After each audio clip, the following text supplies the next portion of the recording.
តាមពិតទៅខ្ញុំចង់និយាយរឿងថៃទេបងប្អូនតែដោយសារតែមិនថ្ងៃមុនធានថៃបានបាញ់ធានខ្មែរស្លាប់ហើយមានសារព័ត៌មានថៃចុះផ្សាយមានប្រជាពលរដ្ឋថៃជាច្រើនចូលទៅខមមិន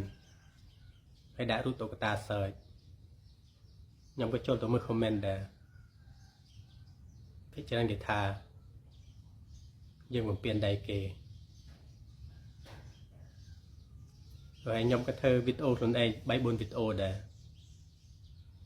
ខ្ញុំក៏បង្ហោះទៅបងប្អូនខ្មែរយើងចូលទៅខមមិនដាក់រូបតុក្កតាសើចដែរតែពេលថៃវាចូលមកមើលឃើញវាចាប់ផ្ដើមខឹងហើយប្រាប់គ្នាវាថា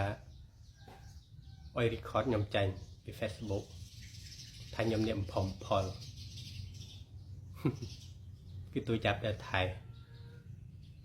សើចគេបានដល់ពេលគេសើចវិញធ្វើឲ្យអ្នកខឹងចាប់ណា